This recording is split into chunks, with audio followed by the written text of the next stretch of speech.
At long last, the Friday mailbag is back. I'll answer all of your pressing training camp questions right here on Locked On Panthers.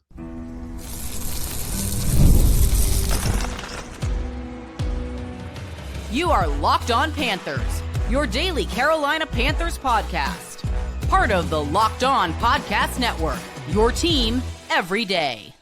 Welcome into another edition of the Locked On Panthers podcast, the part of the Locked On Podcast Network. I'm your host, as always, Julian Council, talking Carolina Panthers with you every Monday, Tuesday, Wednesday, Thursday, and yes, of course, Friday, your team every day. That's our motto here on the Locked On Podcast Network. Thanks for watching the show right here on YouTube and listening wherever you listen to your favorite podcast. Be sure to follow me, Julian Council, over on Twitter and Blue Sky at Julian Council, because after today, which we're going to have a Friday mailbag, the final Friday mailbag of 2025, but starting on Wednesday, September 3rd, week 1 of the 2025 NFL season, the weekly Wednesday mailbag is back every single week throughout the regular season. And fingers crossed, playoffs here on Locked On Panthers. So all you get to do once that time comes is at me or DM me over on Twitter at Julian Council, or at me over on Blue Sky at Julian Council. In the meantime,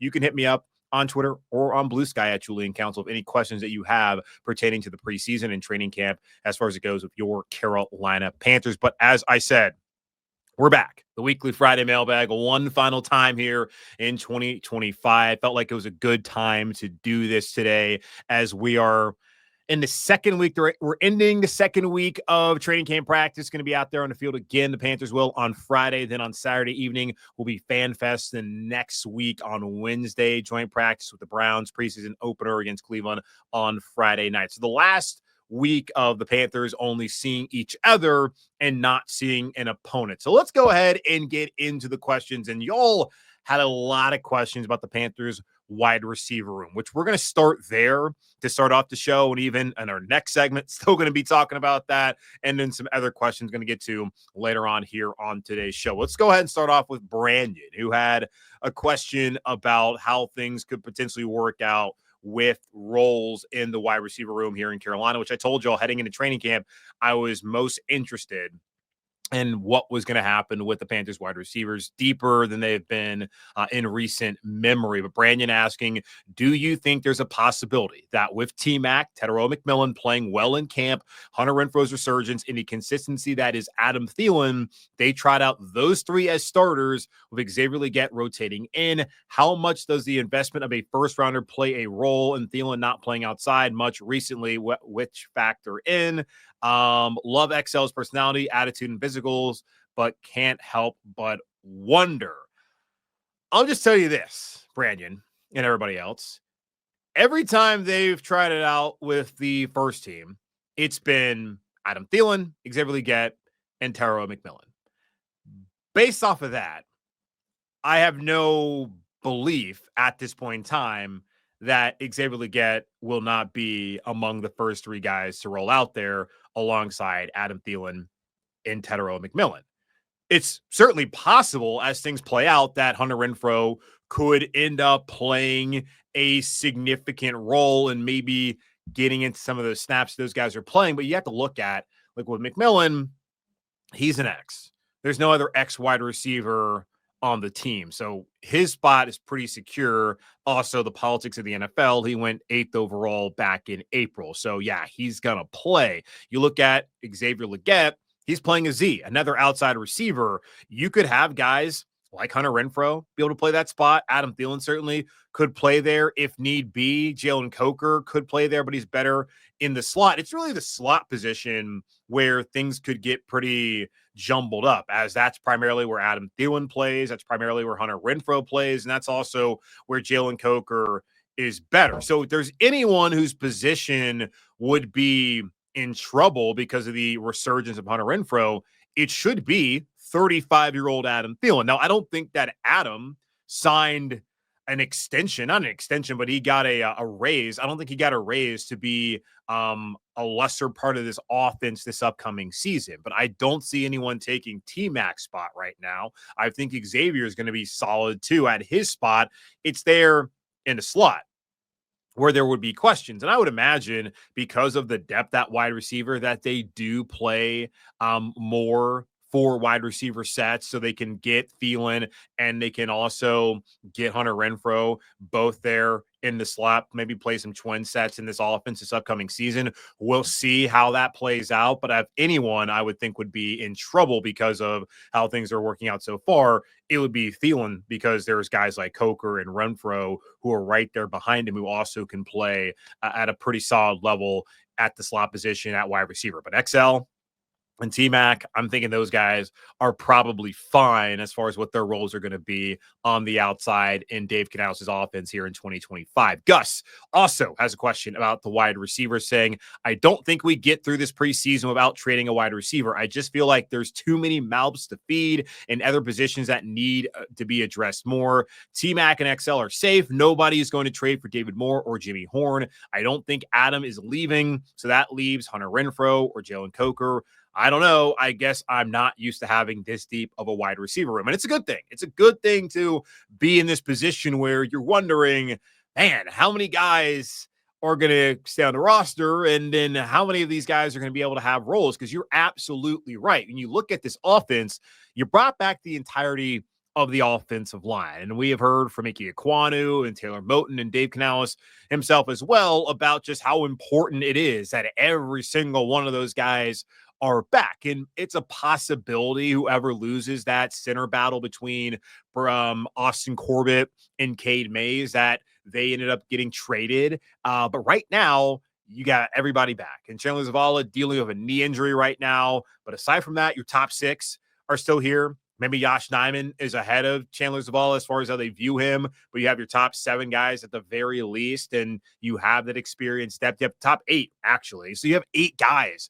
you can look at right now and feel really good about, even when Chandler Zavala is not healthy. So you're going to think that they're going to want to run the ball this season a lot. And Dave told us last year, maybe he was lying to us, but he told us last year, I don't think he was being disingenuous, just not how things played out last season, that they want to be stubborn about running the football. When you have the entirety of the offensive line back and they can build off of what they established last season, and you have Chuba Hubbard and you have Rico Dowdle, you're going to run the ball. And I'm guessing with the tight ends this season, JT Sanders has been involved in the passing game, and I'm guessing that he's going to be pretty involved again this season. And had he not gotten injured in that Chiefs game and had to really get back to health and comfort by the time he got to week 18 against Atlanta, I think he would have had a nice little explosion there to end off the season. So he's going to be a part of the passing game, and certainly Rico Dowdle could be. Chuba will get catches every once in a while.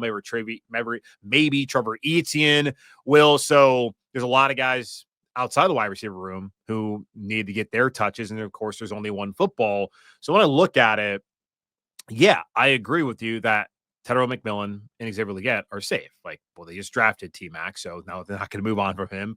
XL, I don't think they're going to move on from him either. Adam Thielen, again, got the raise, so he's probably not going anywhere. David Moore, the staff loves him. I don't think he has any value anywhere else. So he's going to be here unless Pete Carroll and the Raiders want him.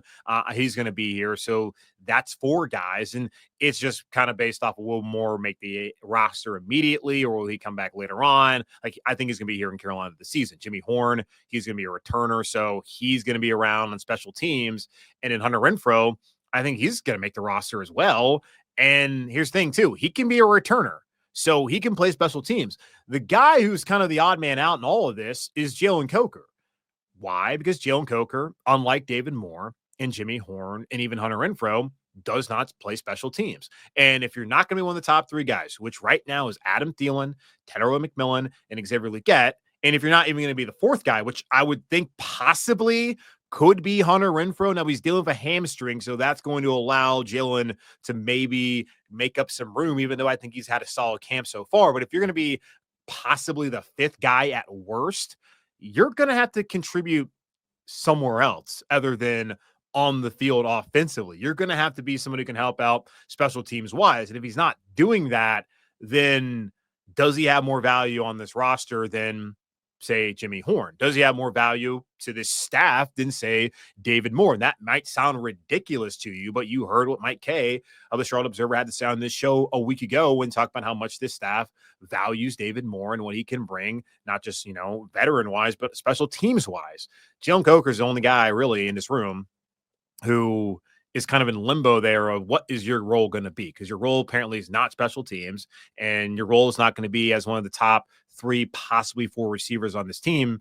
Maybe it would make more sense if they move off from him. And I know Coke heads, you don't want to hear that at all, but you cannot forget this was the guy who, yes, was given a nice UDFA guaranteed deal last year, made the roster initially, but the next day was cut after the 6 waiver wire claims were made successfully. And then he was brought back on the practice squad, and it took Adam Thielen and being injured and Deontay Johnson being traded away to really see Jalen Coker get an opportunity to make an impact on this roster, where he was impressive and arguably more impressive than Xavier Leggette. But he was an undrafted guy, and Leggette was drafted. And it's just the politics of the NFL sometimes and how things play out, meritocracy, all of that. Totally understand. But some guys getting paid more money than other guys or bigger investments than other guys, and they're going to get an opportunity to play. But really, the crux of it is special teams. You have to contribute there. Dave said it. Special teams is going to matter. The preseason games are going to matter. If you don't play special teams and you're not going to be one of the top guys at receiver, then what exactly is it that you do here? Is my question in a way to Jalen Coker, who I think is a good player. Don't want to be short-sighted and move off of him when he could help you next season. Totally understand all of that. But he would be the guy I'd look at and think, maybe he's going to get traded. Would be kind of effed up to trade away Hunter Renfrow, who literally only wanted to play here in Carolina and be at home. Like, I don't think he would retire because Dabo wouldn't want him to do that. But that'd be effed up to do. Adam Thielen, maybe there's a team out there that's looking for a veteran who can help them out. But then you lose that veteran leadership in the locker room. So a lot of questions about the wide receiver room, a lot to get figured out over the next couple of weeks. And there's still more questions that y'all have about the wide receiver group here in Carolina. I'll answer those questions and try not to contradict myself here in just a moment on Locked On Panthers. Ever wish managing your money felt easier? With Monarch Money, it can. Whether you're growing your savings or planning a big purchase, Monarch puts you in the driver's seat. It's like having your own personal CFO, giving you full visibility and control over your finances. Monarch Money is more than a budgeting app. It's a complete financial command center. You can track all your accounts, investments, and spending in one place. So in addition to managing your money, you're also building wealth. I've been using Monarch Money for the past few months, and it's been a game changer for me as I manage my money throughout my summer travels. Take control of your finances with Monarch Money. Use code LOCKEDONNFL at monarchmoney.com for 50% off your first year. That's monarchmoney.com, code LOCKEDONNFL for half off your first year. Back here on this special training camp edition of the weekly Friday mailbag here on Locked On Panthers. More questions that y'all have about the wide receiver room coming over from Kurt, asking, with the wide receiver group getting so much talk, it feels like everyone's talking about who's going to make the roster. Assumes it will be 6 wide receivers that make it. Is there a scenario where you see it's actually only 5 that make the roster and so more wide receivers get cut than expected? Maybe. Right now, I probably wouldn't say that because you've got to look at it. Adam Thielen's good. Xavier Leggette's good. Tetairoa McMillan, trying to get that in my head. He's good. Hunter Renfrow, I would say that he's good. And then, if it's going to be 5, then, it would be Jimmy Horn Jr., who would be the 5th. And then this would be a scenario where Jalen Coker gets traded. That's how you would get to only 5 receivers, in my opinion. Jalen Coker, he gets traded. David Moore, he gets cut, and then you bring him back week 1. He's not on the roster initially, but then he's still going to be around because he is a veteran.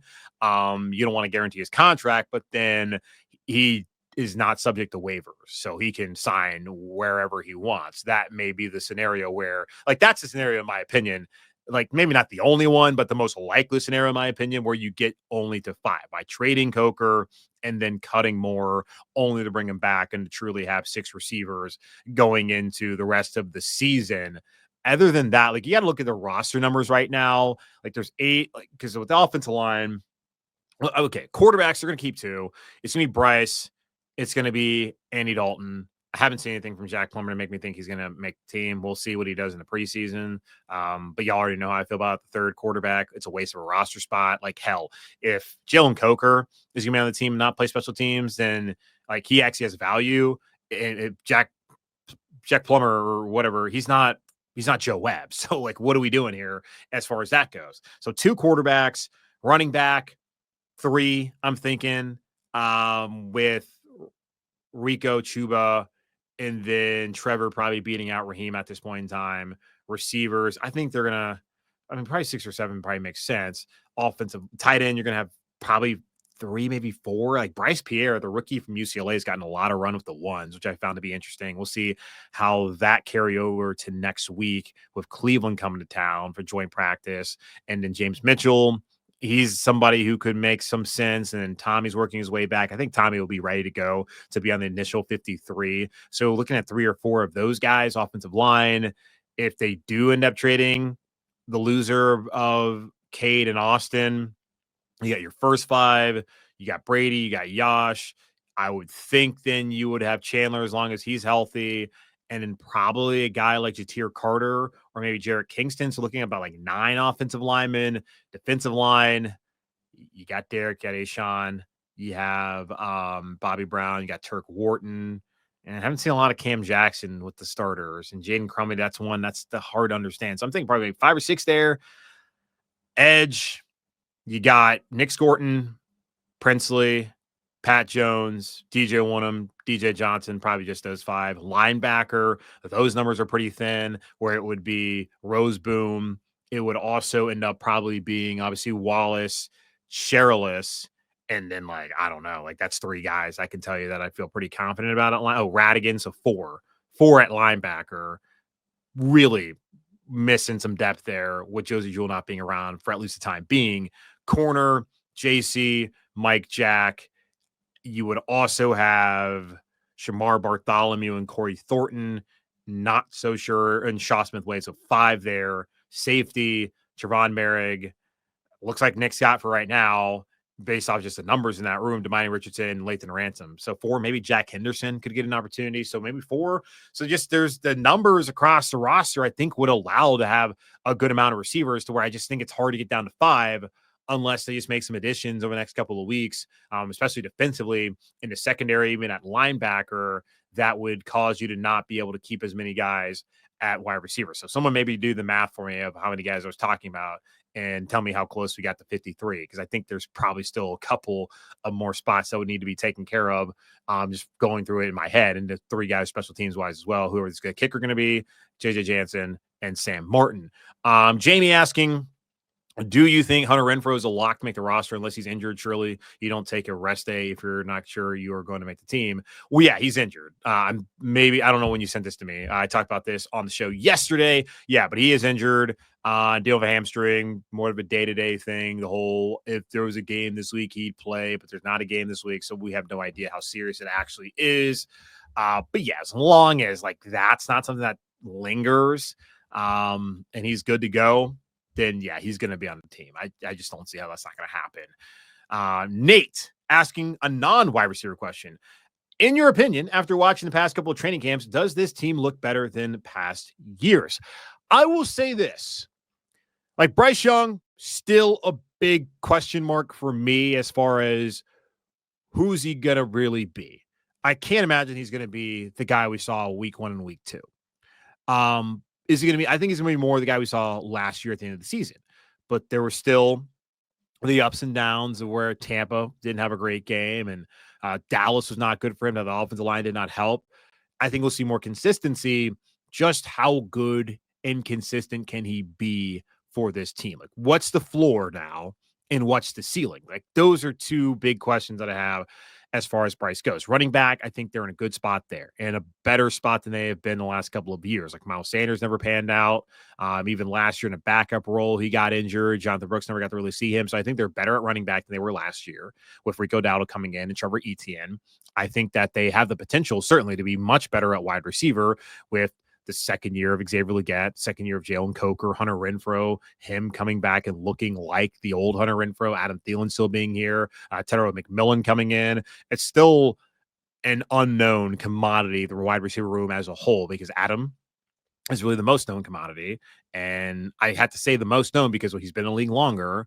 And he was banged up last year with the hamstring, but overall, you know what you're getting out of Adam Thielen. Hunter Renfrow, he's looked good, but we still don't necessarily know, will his health hold up the entirety of the season? If he's the same guy he was in 21, then like you feel really good about him. But questions about XL, questions about Jalen Coker, questions about Tetairoa McMillan and what they're going to be able to do in their second and first years in the league. Like there's potential there, but it's not there yet to where you have to say, oh yeah, absolutely, this is going to be a great wide receiver room. It could be. Apparently Chad Ochocinco thinks it's going to be one of the best in the league, and absolutely can hear that argument. It's just going to be based off of the belief that you have and not what you have seen out of this room collectively in their previous stops or what they've done so far as Panthers. Offensive line can only be better because they're all back, and having a year under their belt together and getting this offseason again together, like they're going to improve. So they're better in that spot. Tight end, I think they're better with the additions that they have made. Defensive line, I think they're going to be better than what they were last year, just with Derek Brown being healthy alone, but also adding Bobby Brown III and adding Turk Wharton. I think that makes them better. Linebacker, I don't know. Hard to say that they're going to be that much better. Corner, as long as JC, Mike Jack stay healthy, and I think Shaw Smith-Wade at that nickel spot, which was kind of a revolving door, should be better than when it was a year ago. Safety, I think Merrick's an upgrade. I think Damani's a good player, so probably could be better. And then kicker, we'll see. Punter, we'll see. JJ Jansen, we already know. So yeah, I do think that compared to last year's team, it's a better team. Compared to the year prior to that, yeah, wide receiver was a train wreck. Offensive line was a train wreck. It's a better team. Prior to that, offensive line was healthy. I think this offensive line is more talented. Defensive line was fine. Like, I do think, looking at the last couple of years, that is a better team. And when you look at the last couple of seasons, they won 2 games, won 5 games. Prior to that, they won, 7? I think they can get right back to that 7-8 win mark because of consistency on the offensive line, defensive line, and a quarterback like with Sam, how he played at the end of the year there when he came back, just getting consistent play from your quarterback all year long. They didn't get that in 2022. I think they can get that this season here in 2025, and that will go a long way to them getting closer to that 8, possibly 9 win mark and being in contention come December and early January for maybe the division, a wild card spot. We'll see. But yeah, I do think they look better than the last couple of years overall. All right, take another quick pause and I'll come back here and answer more of your weekly Friday mailbag questions right here on Locked On Panthers.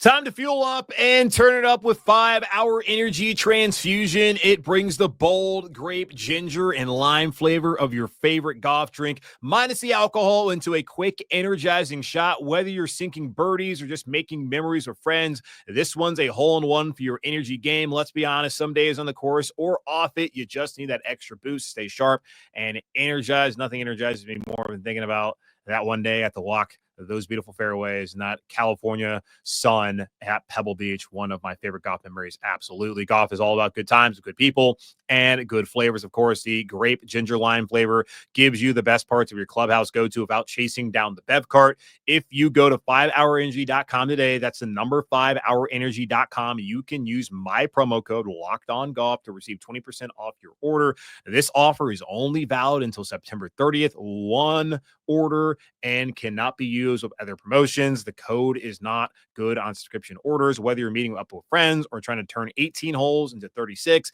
Get the energizing boost you need to power through. Order transfusion flavored 5-Hour Energy shots today.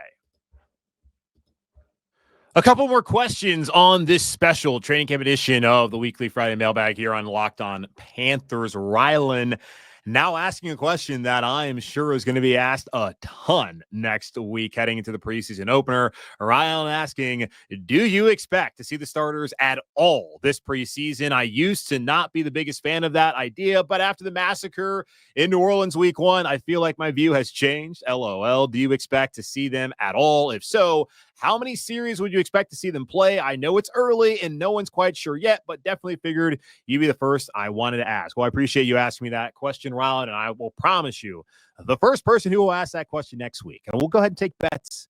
I don't think FanDuel has it, but we'll go ahead and take bets here on the show.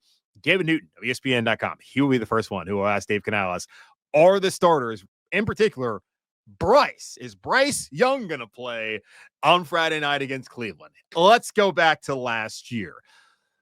The opener on that Thursday evening in New England, none of the starters played. None of them. So this year, they have a joint practice prior to that opener. Let's go back to also last year, week 2 of the preseason, when they had a joint practice with the Jets.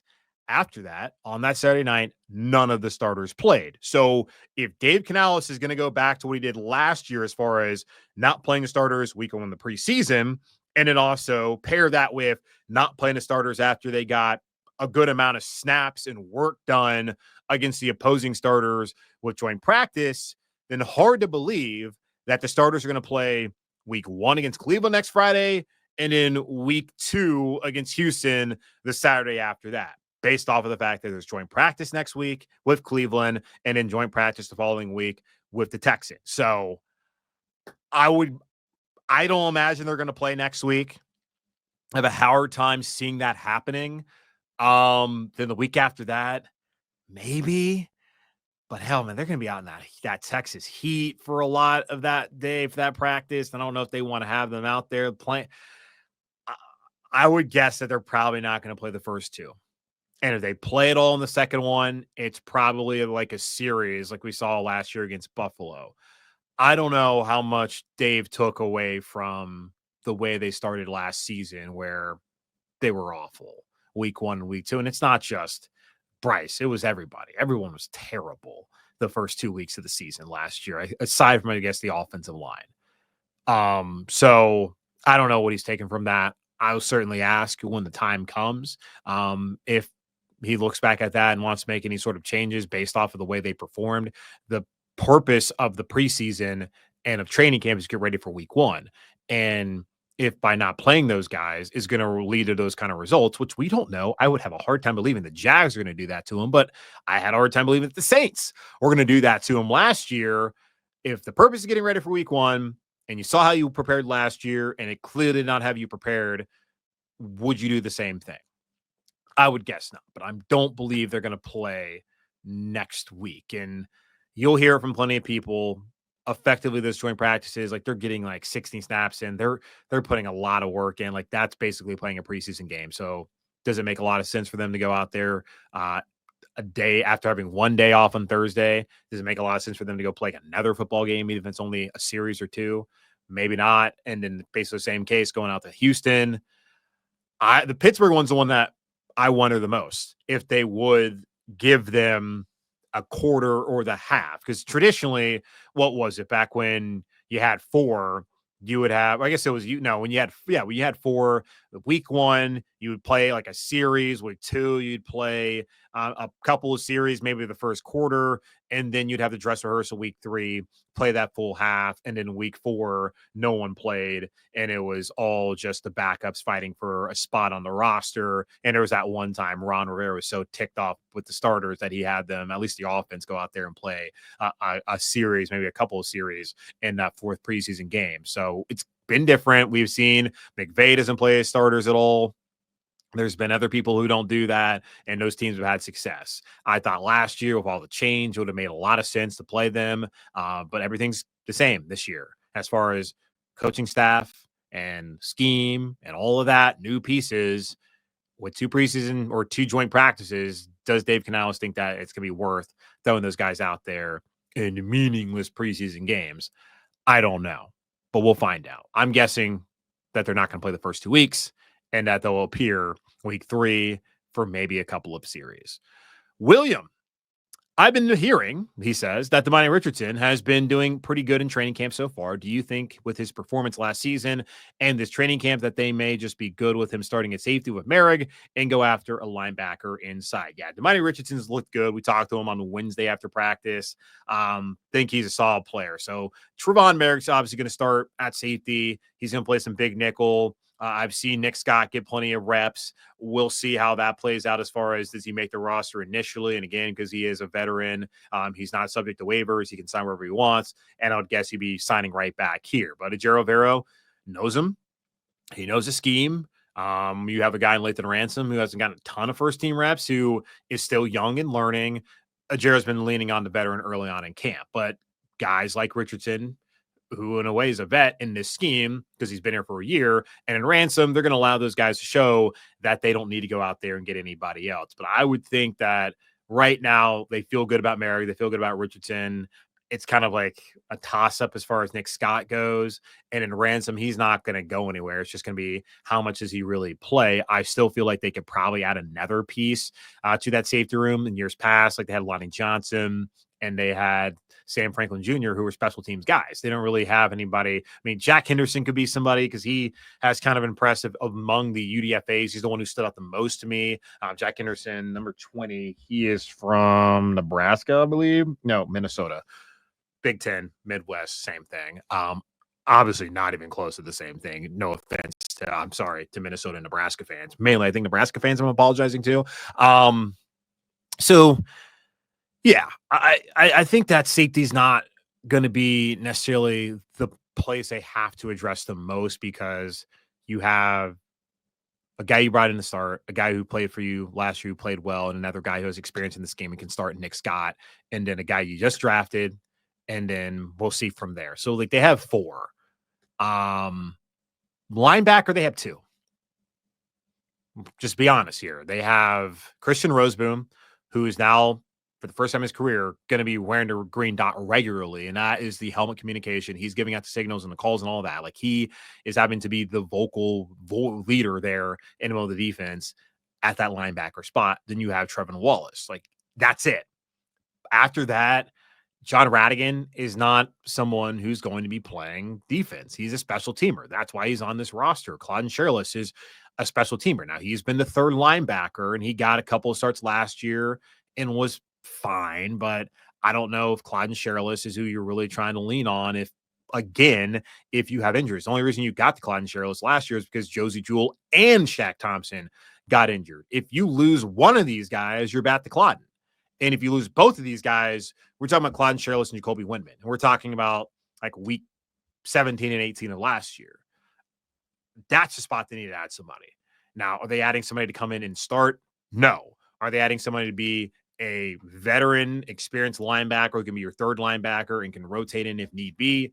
Yes, that's what you're looking for at this point in time. So, yeah, William, linebacker, far more pressing to me with Josie Jewell not around for the time being than safety is at this point in time here in camp. All right, that's going to wrap up this edition of the Locked On Panthers podcast, part of Locked On Podcast Network, hosted by yours truly, Julian Council. Again, y'all subscribe and follow the show free over on YouTube or wherever you listen to your favorite podcast. And be sure to follow me, Julian Council, over on Twitter and Blue Sky at Julian Council. We're no mailbag until we get to the middle or early September week 1, but also be answering your questions anytime you hit me up in my DMs or just adding me on Twitter at Julian Council, over on Blue Sky at Julian Council. But in the meantime, be safe. Be happy, be whole. As always, keep pounding. And I'll be back with you on Monday, where I believe Alex Zeitler of the Charlotte Observer will be joining us on the show to give his perspective from FanFest. I got to go to Iowa to cover NASCAR this weekend, so I'm not going to be at practice on Friday. I'm not going to be there at FanFest, unfortunately. So I'm going to have Alex, who's going to have boots on the ground, to give me an update on what's been going on over the weekend that I will have missed. So all that coming up on Locked On Panthers here on Monday.